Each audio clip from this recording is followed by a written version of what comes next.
conseil avez-vous pour le Shalom Bayit? Shalom Bayit, s'écraser. Ça, j'ai tout dit. Mais je vais quand même expliquer un peu plus, on en fera un cours de la Hachem. Le but du mariage. La Torah, dans Bereshit, nous raconte comment le monde a été créé. C'est pas pour rien.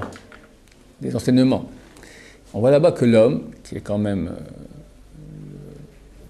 le but le plus grand de toute la création, pour lequel la création a été faite, était créé, Adam a été créé en homme-femme. Le Gemara dans Hérovine dit d'où part Soufim, il y avait deux visages. D'un côté un homme, de l'autre côté une femme. Dieu dit Lotov Heyot Adam Levado, ce n'est pas bien que l'homme, ce n'est pas bon que l'homme soit seul, s'ennuie en deux mots, pourrait-on croire. Je vais lui faire maintenant une aide en face de lui. Et Dieu endort l'homme, l'en retire, pas la côte, mais le côté. Tsela signifie côte, mais signifie aussi côté. On voit Tsela Mishkan, le côté du Mishkan. Il lui en sort le côté intérieur. Pour rentrer dans le détail, pourquoi, c'est quoi l'intérieur, c'est quoi l'extérieur, le côté intérieur. Et on fait la femme. Et nous, on ne comprend pas.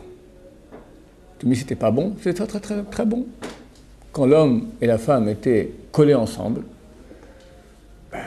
tout allait très bien.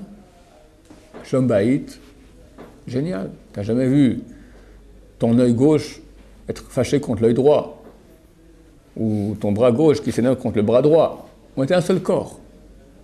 Tout allait très bien. Même s'il y a un désaccord, elle voulait aller au cinéma, moi je voulais aller au théâtre, dans la tête, ça s'arrangeait bien.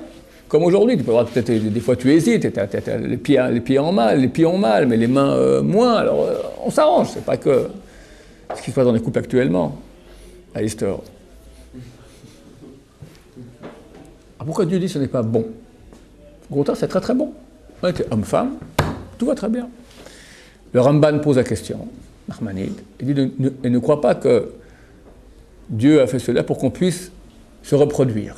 Car le premier homme-femme qui existait, Adam, avait des organes de reproduction internes et pouvait se reproduire aussi, en étant unique.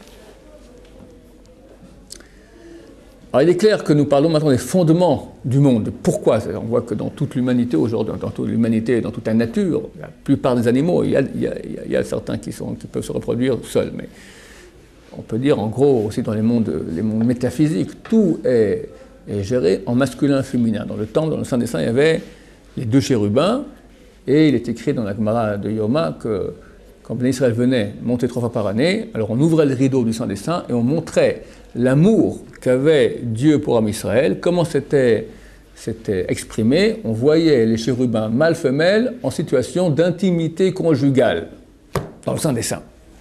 Donc c'est pas qu'une petite histoire comme ça veut dire que ça correspond à la réalité physique et métaphysique. La mystique juive dit que lorsqu'il y a de l'intimité conjugale entre masculin et féminin dans le ciel, ça amène le flux sur terre. Donc il y a ici, Dieu a voulu séparer, qui est homme-femme, et une possibilité d'union. Cette possibilité d'union, elle amène beaucoup de désunion aujourd'hui. Alors quel est le but? Ça c'est, on va dire, les fondements, j'ai expliqué en gros que c'est comme ça. Mais pratiquement, pourquoi Dieu fait ça? Alors c'est marqué dans le texte. Lo tov, ce n'est pas bon. L'homme, s'il était resté un homme-femme, il aurait été comme un monsieur non marié, qui n'a pas de limite. L'être humain, quand il va naître, il reçoit un ego. Et cet ego est extrêmement développé. Les parents vont essayer de l'éduquer. Bon, plus ou moins on arrive à l'éduquer, mais ça reste très très faible comme éducation. Tu vois un bébé très mal éduqué, on ne fait pas attention parce qu'il est mignon, et c'est un bébé. Alors on ne fait pas attention, mais il voit un biberon sympa chez l'autre, il le pousse, il le prend. Il voit une petite voiture sympathique, il répond c'est à moi. Lorsqu'on lui reprend, non t'as volé, il se met à pleurer. Il n'y a pas l'autre, il y a moi. Et nous avons tous ce petit enfant en nous qui dit toute la journée moi, moi, moi, moi, moi. Donc quand tu dis moi, moi, moi, moi, moi, tu ne peux pas vivre avec quelqu'un, c'est impossible. Tu es un animal. Tu as des animaux qui sont très bien éduqués, avec le col blanc et cravate, et un PDG. C'est un animal, ben, il a l'air civilisé, mais c'est moi, moi, moi, surtout un PDG. J'ai rien contre le PDG, mais quelqu'un qui a une situation qui renforce son ego, il ne faut pas lui faire guili-guili. Trop. Guili-guili, ça va, mais quand tu marches sur la cloque, ça ne va plus du tout. Or, Dieu veut au contraire qu'on soit à son image. Ça veut dire donneur. L'ego, il est preneur. Moi, ça veut dire moi, vers moi. Dieu, il est donneur. Il n'est pas bon que l'homme soit seul. Dieu veut qu'on devienne bon. Bon, c'est donner. Qu'est-ce qu'il va faire? Il va prendre ma moitié, la mettre en face de moi, et elle a besoin que je lui donne. Et moi, j'ai besoin qu'elle me donne. C'est un besoin vital. J'ai besoin de reconnaissance, j'ai besoin d'estime, j'ai besoin de gentillesse, j'ai besoin d'amour. J'ai des besoins. Et si l'autre ne me donne pas ses besoins, c'est terrible. Je me mets à hurler. Je me mets à hurler. Donc ça va être une école, en fait, un apprentissage. Le couple, le vrai but, comme je dis, c'est apprendre à s'écraser, à écraser l'ego.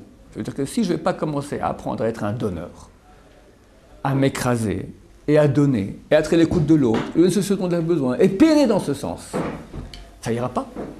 L'autre ne recevra pas ce dont il a besoin. Et moi, j'ai besoin aussi qu'elle m'écoute. Tout ce que je dis maintenant, c'est vice-versa, homme-femme. Moi aussi, j'ai des besoins, donc elle devra faire des efforts aussi pour me donner.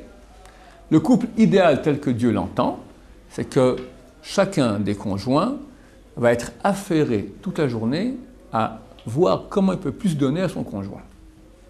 Son ego, rien. Alors, il est vrai que j'ai des besoins. Et comme j'ai dit, il faut que mon conjoint me donne mes besoins. Il faut arriver à un équilibre où, qu'est-ce qui se passe? Si les deux ont un ego qui est développé, ils vont dire, tu ne me donnes pas assez, je te donne trop. Qu'est-ce qu'on entend dans les couples qui ne vont pas? Je fais tout pour mon mari, je ne reçois rien. Le mari dit, mais c'est complètement folle, je fais tout pour elle. Je fais tout pour elle, et c'est moi qui ne reçois rien. Chacun a l'impression qu'il donne énormément. Il a un ego tellement grand que tout ce qu'on lui donne est insuffisant. Et quand il fait l'effort incommensurable, divin, extrêmement grand, absolu et solennel de donner quelque chose à son prochain, c'est extraordinaire. On a des grands problèmes. La Torah dit au contraire, écrase-toi. Écrase-toi. Et là vient le travail principal de l'être humain sur Terre. Devenir bon, c'est de travailler les midotes. Les midotes, ce sont les traits de caractère. Dont la racine des mauvaises midotes, des mauvais traits de caractère, c'est l'ego. La gava en hébreu. C'est pour ça que la plus grande qualité est l'humilité. Quelqu'un qui est humble, tu peux lui marcher dessus tant que tu veux, tu ne lui fais rien. Il est aimé. Moshe Rabbeinu, qui était le plus parfait qu'il y avait sur terre, a été vanté d'être, le verset dit, Vaïsh Moshe anav mikol adam asher al pnei adama. L'homme Moïse est l'homme le plus humble qu'il y a sur la surface de la terre. C'est de ça qu'il a été, par cela qu'il a été loué et vanté. Pas qu'il était le plus grand prophète, ce qu'il était. Pas qu'il était un dirigeant hors pair. Pas que c'est un stratège fantastique qui a fait des guerres extraordinaires qui a réussi. Pas un faiseur de miracles, pas un sadique. Humble. Ça, c'est la clé du mariage. L'humilité, j'ai l'habitude de dire, Zichrona Ivracha, de mémoire bénie. Ça n'existe plus aujourd'hui, c'est très très rare.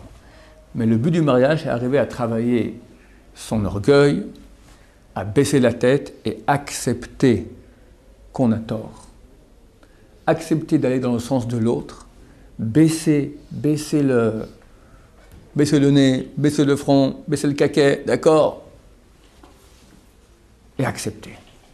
Et c'est un travail énorme. Si un couple va aller dans ce sens-là, ça ira comme sur des roulettes. La vie en rose. Rien de plus beau que de donner à son conjoint, et l'autre qui donne aussi le respect, la compréhension, accepter ses torts. Personne n'est parfait, chacun a des torts. On n'aime pas entendre qu'on a tort. Ça touche notre ego.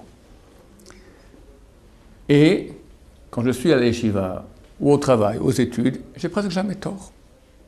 Et si quelqu'un me dit trop que j'ai tort, alors, ou bien je lui fais une grimace, ou pire, ou je coupe contact. Et même si maintenant c'est quelqu'un de très proche de moi, ok, il y a proche et proche.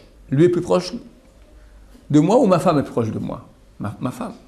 Donc même quand ça ne va pas avec quelqu'un, les remarques qu'il va me faire, ça reste assez léger, pas trop grave, pas trop compromettant. Avec ta femme, tu fais un. Tu es très très vulnérable. Tu es complètement ouvert. Donc c'est extrêmement, il y a une sensibilité très grande, hypersensibilité. Plus le couple il est proche, plus il devient hypersensible. Et il doit être proche. Donc chaque petit bémol, tu n'as pas dit bonjour en souriant. Tu rentres dans ta chambre, là, tu n'es pas rentré en souriant, tu n'as pas dit bonjour en souriant, tu rentres à la maison sans sourire, ben, ta femme peut pleurer 2 heures.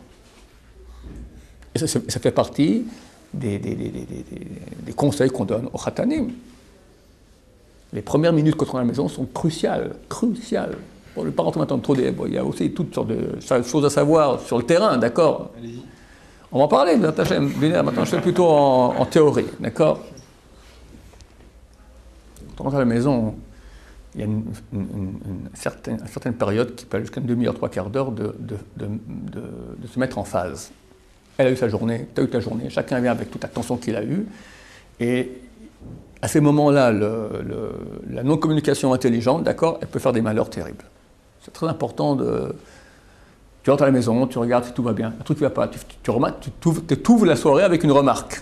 Et une remarque, comme je dis, c'est un bémol, ça fait mal. Alors la personne en face, elle est douée de beaucoup de savlanut, comme on dit ça, de patience, d'humilité, elle accepte. Mais, comme j'ai dit, quand t'es copain, tu fais une remarque 1 fois par jour à tout casser dans une chambre. Sinon le type il dit ça va, d'accord, c'est fini. À la maison, dans une soirée normale, il y a bien 50 remarques à faire. Au moins. Ça veut dire le couple il est mort. Pourquoi? Parce que bien que je sois humble et que je vais accepter tout ce qu'on me dit, au bout d'un moment, ça devient insupportable. Le conjoint est devenu une sorte de prof, d'accord, qui me fait des remarques sans cesse en me donnant des mauvaises notes. Parce qu'il me dit, chérie, ça serait bien que la prochaine fois tu fasses comme ça. C'est gentil, mais ça veut dire une mauvaise note. T'as raté. T'as raté, t'as raté, t'as raté, t'as raté, t'as raté. Et c'est courant dans un couple. Donc d'abord, il faut beaucoup d'humilité pour que ça puisse déjà passer plus facilement. Ensuite, il faut éviter de faire des remarques. Au contraire, on fait une chose qui est très difficile pour les gens orgueilleux, et surtout même pour les gens qui ne sont pas orgueilleux, qui n'ont pas vu ça chez leurs parents, parce qu'on a une tendance naturelle bête, et c'est comme ça, de réitérer les comportements tordus qu'on a vus chez nos parents, bien qu'on sache que c'est pas bien. C'est comme ça. Dans beaucoup de couples, surtout chez les Sfaradim, on ne dit pas des mots d'amour, on ne dit pas des mots d'estime. Très rare. C'est comme ça à l'ancienne, d'accord. T'as le monsieur, t'as la dame servie, et c'est comme ça. Et quand ça ne va pas, d'accord, il fait une remarque. Quand tout va bien, on ne dit rien. C'est exactement le contraire. Aujourd'hui, il faut agir comme ça. Quand tout va bien, il faut le dire, le redire, le répéter. Vas-y, tu tartines. Même si la femme, tout ce que je dis, c'est dans les deux sens, sait que tu tartines, ça fait plaisir. J'avais dans mon bureau un couple il y a peut-être 20 ans. L'homme était absolument incapable de dire un compliment sur sa femme. Ou un mot d'amour, une gentillesse, un mot d'amour, compliment, et un mot d'estime, d'accord? On appelle ça des mots positifs. Incapable. Je reçois les deux. Je lui dis, tu vas commencer, tu vas te forcer, tu peux. Dis-moi maintenant, force-toi à dire un truc. C'est très dur pour lui. Bon. Elle est gentille. Il fallait ramer pendant 10 minutes pour qu'il sorte, d'accord? Mais il me dit, mais elle sait très bien que je dis ça comme un son de cloche, c'est complètement... c'est rien, c'est artificiel. Madame, est-ce que vous préférez qu'il vous dise des choses artificielles ou pas? Il dit, je préfère artificielles.